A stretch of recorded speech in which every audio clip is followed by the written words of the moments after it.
Всем доброй ночи. Честно говоря, сегодня не планировала снять. Думала, сегодня, наверное, не хватит сил. Но после некоторых работ у меня энергия появилась, некуда девать. Решила все-таки снять эти работы и потом уже отдохнуть. Итак, друзья мои, страхи, переполохи, страшные сны, внутренние предчувствия. Это все приводит к психическим заболеваниям, к душевным травмам.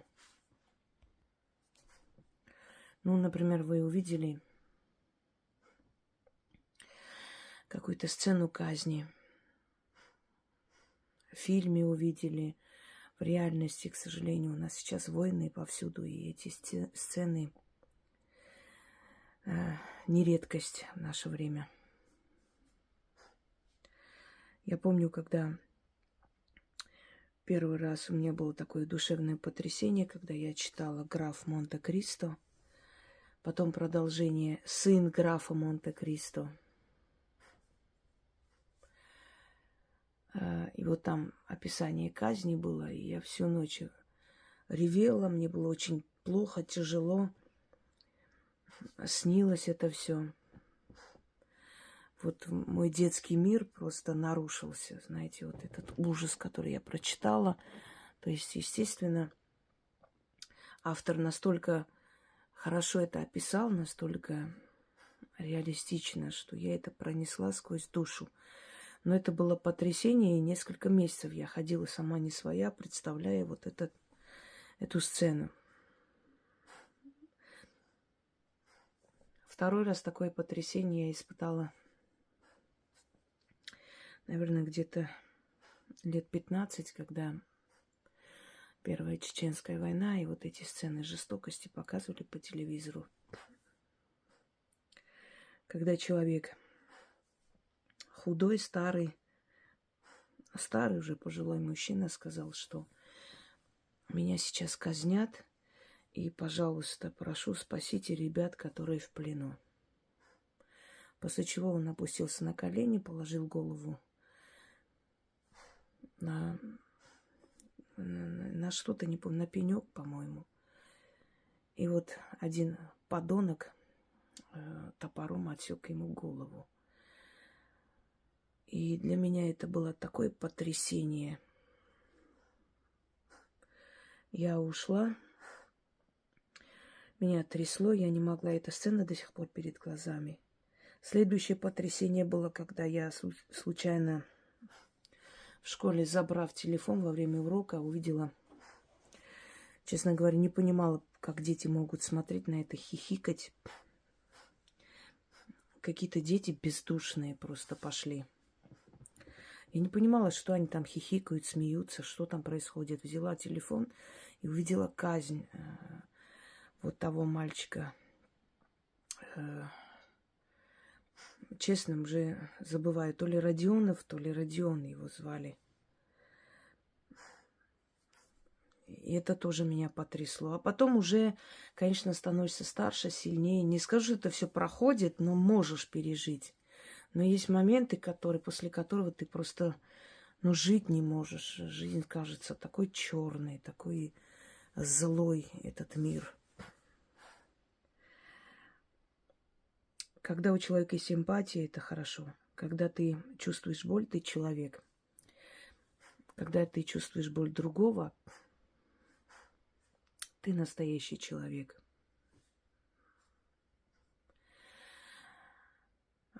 И если человек чувствует боль другого, чувствует боль кошек, собак, людей, которые болеют, немощные, чувствительные люди, они все проносят через сердце. И тяжело это все собирается и становится причиной душевных ран, душевных болезней. Не просто так потом приходят во сне всякие страхи. Иногда бывает, что ребенок просто чего-то испугался.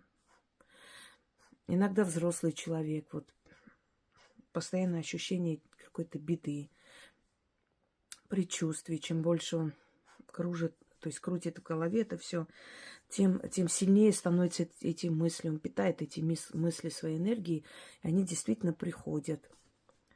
Одним словом, у меня есть один замечательный ритуал. Он действительно замечательный. Называется «Сжечь...» от страшных воспоминаний. Есть «Сжечь страхи», есть «От страшных воспоминаний». Помогает очень хорошо и очень надолго. Прям стирает с души эту боль. Попробуйте. И вот вам даю вторую работу. Эта работа восстановит ваше душевное равновесие. Вам нужно купить абсолютно новую майку или футболку белую, без каких-то цветочков, без каких-то букв, ничего на нем не должно быть. Берете гелевую ручку толстую, можете обычную, но гелевые просто удобнее. Старайтесь без ошибок написать на спине вот этот заговор. После того, как написали, читайте этот заговор 13 раз. Ну, так, в полголоса. Читайте 13 раз. Надевайте эту рубашку. И 3 дня не должны снять. Ну, значит, придумайте, сделайте так, чтобы в эти дни были выходные, предположим. Вот пятницу надели, потом, ну, не знаю, суббота, воскресенье. Или сейчас зима, и под одеждой можно носить. 3 дня вы не должны снимать, не стирать, ничего. Вы можете на удивление увидеть, что постепенно вот эта надпись начинает исчезать.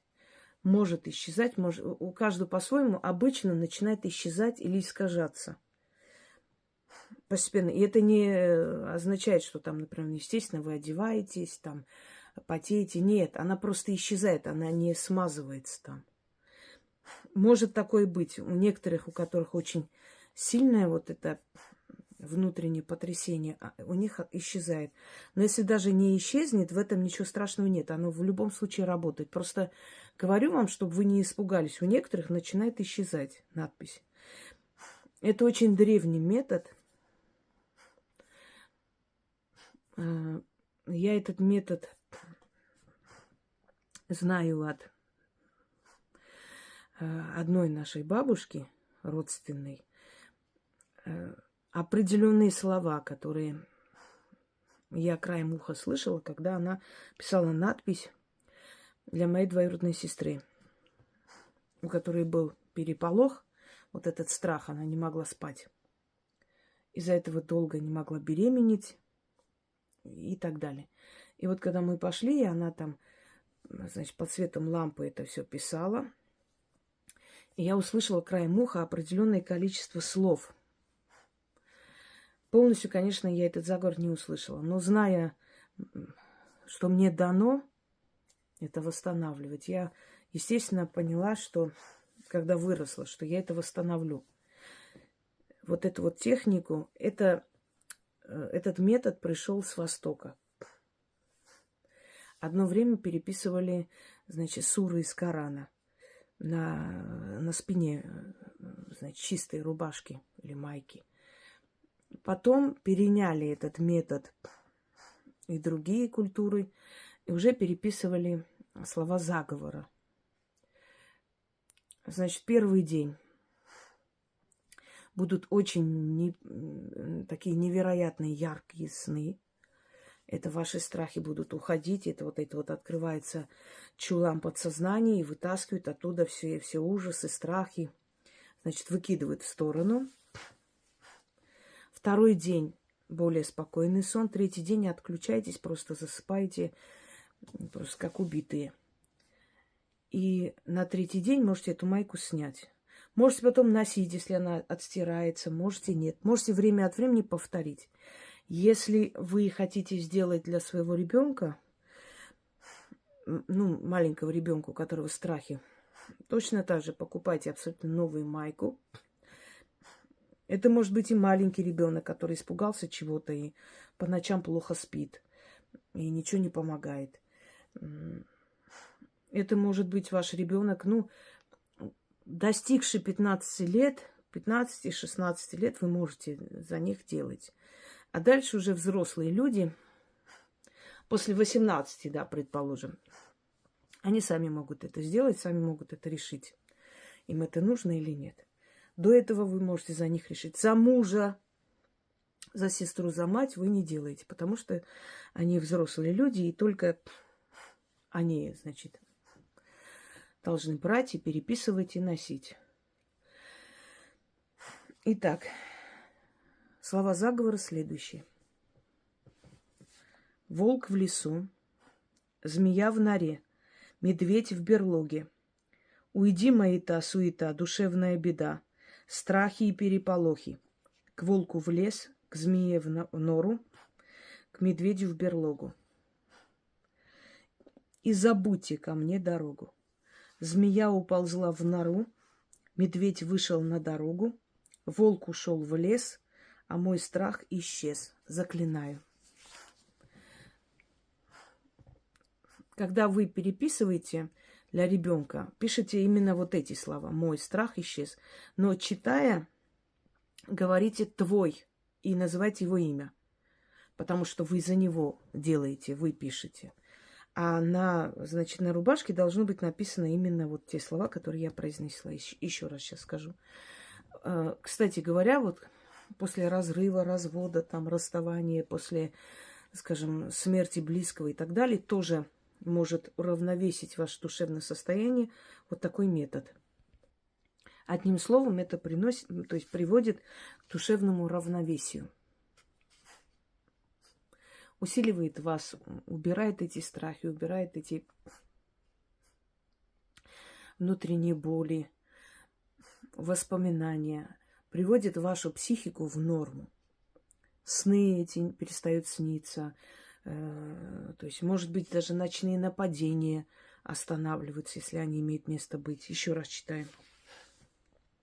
Волк в лесу, змея в норе, медведь в берлоге.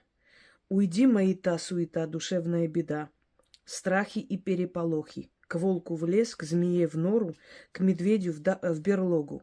И забудьте ко мне дорогу. Змея уползла в нору, или в нору. Медведь вышел на дорогу, волк ушел в лес, а мой страх исчез. И еще раз. Волк в лесу, змея в норе, медведь в берлоге. Уйди, маята, суета, душевная беда, страхи и переполохи. К волку в лес, к змее в нору, к медведю в берлогу. И забудьте ко мне дорогу. Змея уползла в нору, медведь вышел на дорогу, волк ушел в лес, а мой страх исчез. Заклинаю. Откуп здесь не нужно ничего приносить, там ставить где-то, потому что та сила, которая приходит, ведь вам помогает не эти слова, а та сила, которая этими словами закрепляется, призывается для того, чтобы убрать ваш страх.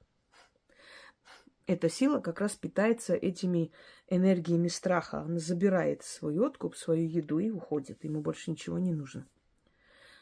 Каждую силу, которую мы призываем, ему нужно что-то определенное. Если мы чистим человека, призываем ту силу, которая питается, скажем, отрицательными энергиями, там, порчи и так далее. Если мы призываем удачу, приходят силы, которые питаются энергиями радости, поэтому они вам дают удачу и забирают эту энергию радости определенной, как откуп и так далее. Здесь эта сила питается энергией страха. Он вытягивает из вашего подсознания страх и забирает себе. Так что больше другого откупа он не требует. Живите счастливо, без страха, без сомнений, без внутренних бурь. Всем удачи!